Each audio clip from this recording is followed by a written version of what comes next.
सुना नहीं मैंने। कैसे हैं आप? फाइन। आपके चेहरे की चमक बता रही है कि आप बहुत अच्छे हैं, बहुत उत्साह में हैं। और मैं आया हूं आपसे मिलने, आपसे कुछ पूछने के लिए।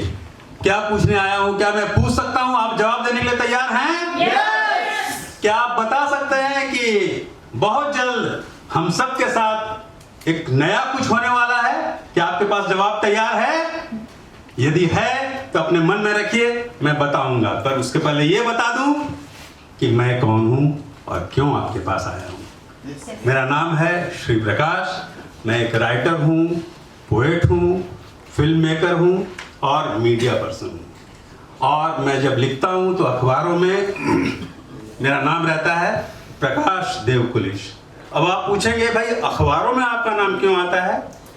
इसलिए आता है कि मैं जिस प्रोफेशन से हूँ, जिस ट्रेड में हूँ, उस ट्रेड से जुड़ी ट्रॉफियाँ दर्जनों भर हमारे पास हैं, उससे जुड़े अवार्ड्स हमारे पास हैं। यानी उस ट्रेड का मेरे पास एक अचीवमेंट है। वो अचीवमेंट मुझे आपके पास पत्रिकाओं में, अखबारों में प्रकाश देवकुलिश के नाम से आपके पास आता है। क्या आप भी चाहेंगे वो की पॉइंट्स जानना कि कैसे मैं अचीवर बना? Yes! तो ठीक है, लेकिन एक बात बता दूं कि कोई भी यात्रा, कोई भी सफर आसानी से तय नहीं होती। मेरी भी यात्रा बहुत डिफिकल्टी के साथ चली है। जब मैं छोटा था, जब मैं स्कूल में पढ़ता था, 10th और 9th में पढ़ता था, उस समय मुझे स्कूल की फीस के लिए, किताबों के लिए बच्चों को घर घर जाकर ट्यूशन पढ़ाना पड़ता था। चाहे जाड़े की चिलचिलाती रात हो, चाहे जाड़े की रात हो या गर्मी का दिन, मुझे जाना पड़ता था और ट्यूशन पढ़ा के पैसा जमा करना पड़ता था। क्यों ऐसा होता होगा आप बता सकते हैं? क्या वजह रही होगी कि कोई 10th क्लास का लड़का अपनी स्कूल की फीस के लिए, अपनी किताबों के लिए ट्यूशन करके पैसा जमा कर रहा है? क्या कारण रहा होगा बताइए? Financial crisis. Very good. क्या नाम हुआ आपका?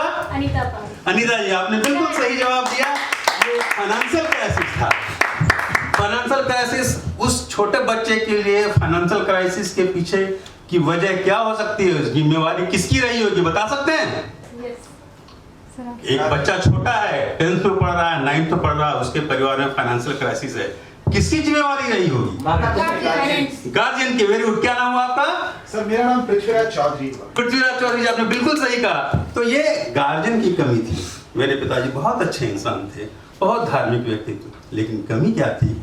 जिस प्रोफेशन में वो थे उसके साथ वो न्याय नहीं कर पाते थे। उनके अंदर आलस्य था और मैंने तभी से कसम खाई थी इस आलस्य के शत्रु से मुझे लड़ना है। उसके लिए मेरे अंदर आत्मविश्वास पैदा करना है।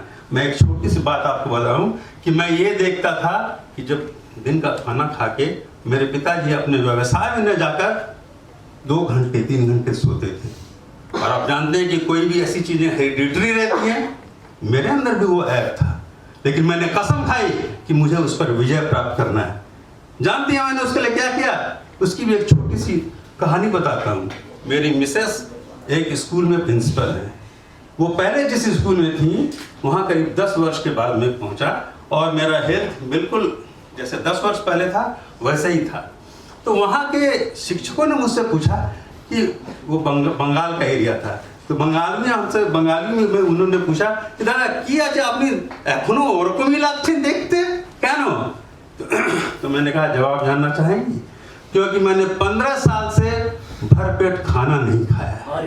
ये मैंने जवाब दिया और ये मेरी हकीकत है दोस्तों। इसके पीछे कोई गरीबी नहीं थी, इसके पीछे मेरा जज्बा था कि मैं आलस से लड़ूंगा। मैंने कसम खा लिया था कि खाना खाने के बाद मैं किसी हालत में सोने नहीं जाऊंगा, मैं समय को बर्बाद नहीं करूंगा और अपने पूरे परिवार को मैं मजबूत बना के रखूंगा। तो मैंने उसके लिए एक की ढूंढा कि भोजन पर कंट्रोल करो। और आज तक आपके सामने मैं अपनी उम्र तो नहीं बताऊंगा, पर ये जान लीजिए कि आप में कईयों से दुगनी मेरी उम्र है और मैं आज आपके सामने खड़ा हूं और एक स्वस्थ व्यक्ति की तरह बातें कर रहा हूं। इसके पीछे कुंजी क्या थी? कुंजी थी आत्मविश्वास। आत्मविश्वास मैंने कहां से सीखा? मैंने किताबों को देखा। मैंने देखा कि वो जमाना एक दूसरा जमाना था। उस समय इस तरह से कोई कोचिंग इंस्टीट्यूट नहीं चलते थे, कोई लाइफ स्किल की ट्रेनिंग नहीं होती थी। मैंने अपने से बुक्स पढ़ना शुरू किया, नेपोलियन हिल की किताब, डेल कार्नेगी की किताब। अभी भी मैं किताब को फॉलो करता हूँ और वहाँ से मैंने की वर्ड्स चुने कि अपने जीवन को सफल बनाने के कौन कौन से वर्ड्स हो सकते हैं, और उनको मैंने अपने जीवन में अपनाया है। और दोस्तों, उसके लिए मैंने एक फॉर्मूला तैयार किया है। आप यदि चाहेंगे कि अपने जीवन के सफरिंग से बाहर निकलना चाहें तो आप भी मेरे पास आएंगे, और जो फॉर्मूला मैंने गढ़ा है उस फॉर्मूले का एक एक की मैं आपको खोलता जाऊंगा, और तब आपको लगेगा कि श्री प्रकाश जो मेरा दोस्त है वो कैसे उसने मेरे जीवन को बदल डाला है। क्योंकि मैंने ये सीखा है कि कैसे अपने जीवन के जज्बे को चेंज कर देना चाहिए, कैसे अपने आप बाहर आ जाना चाहिए अपनी विषमताओं से, अपनी परिस्थितियों से। मैं ये बताना चाहूंगा कि इस आत्मविश्वास के लिए अपने अंदर एक पॉजिटिव एटीट्यूड आना चाहिए। मैंने आपको ऐसा कहा कि मैं एक पोएट हूं। आप जानते हैं कि अभी कोरोना के समय एक पूरी दुनिया में एक हताशा, हम सब के अंदर एक निराशा फैल गई थी। उस समय मैंने 2-4 पंक्तियां लिखी थी, वो मैं आपको सुनाता हूं संक्षेप में। रोशनदान में तिनकों की भीड़ और भी घनी हुई है आज। ये उस समय की बात है जब हम निराशा में पड़े हुए थे, सारे लोग अपने जीवन से निराश हो रहे थे। कोरोना ने हम लोगों को बिल्कुल फ्रस्ट्रेशन में डाल दिया था। तब मैंने ये पंक्तियां लिखी थी। इसके पीछे मेरा वही जज्बा था, वही आत्मविश्वास का। रोशनदान में तिनकों की भीड़ और भी घनी हुई है आज, चिड़िया चुप नहीं बैठी। रोशनदान में तिनकों की भीड़ और भी घनी हुई है आज, चिड़िया चुप नहीं बैठी। नर्म दुबे छू रही हैं तलवों को प्यार से आज भी। सुबह सुबह सूरज ने पैर डाले, आज भी बरामदे में उजली गर्माहट छू रही है पहले जैसी। प्रकृति आपके साथ किस तरह से हर स्थिति में रहती है उसको मैं दिखा रहा हूं। सोचना बंद नहीं किया, कविता कहानी ने रची जा रही हैं पहले जैसे।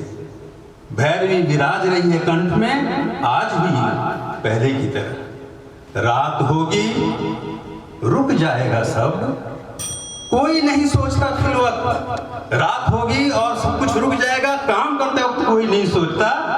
आएगी रात गुजर जाएगी जैसे गुजर जाएगा ये अजनबी वक्त, ये कोरोना का काल। तो ये एक पॉजिटिव एटीट्यूड है दोस्तों, ये मैंने अपने जीवन से सीखा है, उसको मैंने एक फॉर्मूले में ढाला है। यदि आप चाहते हैं कि उस फॉर्मूले की तरह आप भी मेरी तरह बन सकें, एक और सिचुएशन से बाहर आके एक अचीवर बन जाएं, दुनिया को बदल देने की जज्बे में चले आए, तो आप आइए, मुझसे मिलिए।